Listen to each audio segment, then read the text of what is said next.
মই আমাৰ পূৰ্বপুৰুষসকলক স্মৰণ কৰিছোঁ, তেওঁলোকৰ পৰা আশীৰ্বাদ বিচাৰিছোঁ, শক্তি বিচাৰিছোঁ। যি ৰণত মই নামিছোঁ, এই ৰণত সদায় আদৰ্শ ভিত্তিত এটা যুঁজ মই আগবাঢ়ি যাওঁ আৰু মোৰ পৰা ক'তো অপৰাধ নহয়, ক'তো ভুল নহয়। সেইখিনিয়ে কথা আজি মই ইয়াত আহি অনুভৱ কৰিছোঁ। যোৰহাটৰ ৰাইজে নিৰ্ধাৰিত কৰিছে। যদি জনসাধাৰণৰ মন নাছিল, তেওঁলোকে ওলাই নাহিলেহেঁতেন। জনসাধাৰণ কিবা কাৰণত কিবা এটা আক্ষেপ এটা আছে, আৰু সেই আক্ষেপ আজি আনন্দৰে পৰিণত হৈছে। যিহেতু আজি প্ৰাৰ্থী তালিকা চাই তেওঁলোকে কিছু আশা কৰিব পাৰে যে ভৱিষ্যত সদনত এটা শক্তিশালী কণ্ঠ যোৰহাটৰ হয়, টিয়কৰ হয়, শিৱসাগৰ হয়, চৰাইদেউ হয়, সোণাৰী হয়, মাজুলী হয়, আমগুৰি, নাজিৰা হয়, তেওঁলোকে শুনা পাব। আৰু সেইকাৰণে জনসাধাৰণে নিৰ্ধাৰিত কৰিছে। আৰু সেইকাৰণে এই নিৰ্বাচন মোৰ ব্যক্তিগত নিৰ্বাচন নহয়, এইটো যোৰহাট, শিৱসাগৰ, চৰাইদেউ, মাজুলী নিৰ্বাচন হ'বলৈ গৈ আছে। আৰু আহিলে ইণ্ডিয়া এলায়েন্সৰ চৰকাৰ আহিলে সকলোৱে সুবিধা পাব, প্ৰত্যেক হিতাধিকাৰীসকলে সুবিধা পাব। যদি কোনোবাই বিজেপি মহিলা আছে, বিজেপি মহিলা সমৰ্থক আছে, তেওঁলোকেও সুবিধা পাব।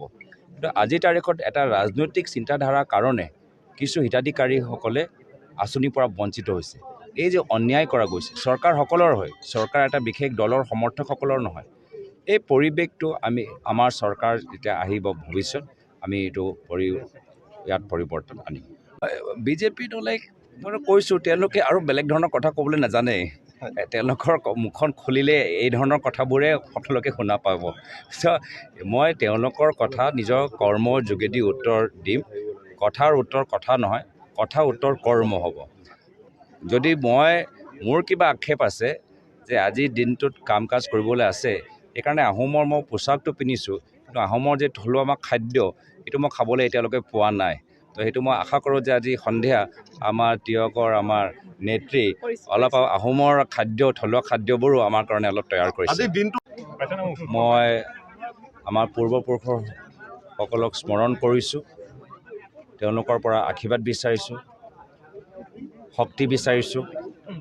যি ৰণত মই নামিছোঁ, এই ৰণত সদায় আদৰ্শ ভিত্তিত এটা যুঁজ মই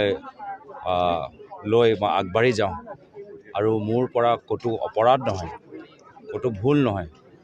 সেইখিনিয়ে কথা আজি মই ইয়াত আহি অনুভৱ কৰিছোঁ।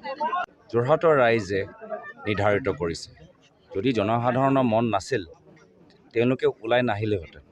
জনসাধাৰণ কিবা কাৰণত কিবা এটা আক্ষেপ এটা আছে, আৰু সেই আক্ষেপ আজি আনন্দৰে পৰিণত হৈছে। যিহেতু আজি প্ৰাৰ্থী তালিকা চাই তেওঁলোকে কিছু আশা কৰিব পাৰে যে ভৱিষ্যত সদনত এটা শক্তিশালী কণ্ঠ যোৰহাটৰ হয়, টিয়কৰ হয়, শিৱসাগৰ হয়, চৰাইদেউ হয়, সোণাৰী হয়, মাজুলী হয়, আমগুৰি, নাজিৰা হয়, তেওঁলোকে শুনা পাব। আৰু সেইকাৰণে জনসাধাৰণে নিৰ্ধাৰিত কৰিছে।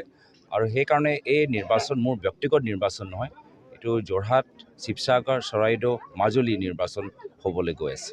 আৰু আহিলে ইণ্ডিয়া এলায়েন্সৰ চৰকাৰ আহিলে সকলোৱে সুবিধা পাব, প্ৰত্যেক হিতাধিকাৰীসকলে সুবিধা পাব। যদি কোনোবাই বিজেপি মহিলা আছে, বিজেপি মহিলা সমৰ্থক আছে, তেওঁলোকেও সুবিধা পাব।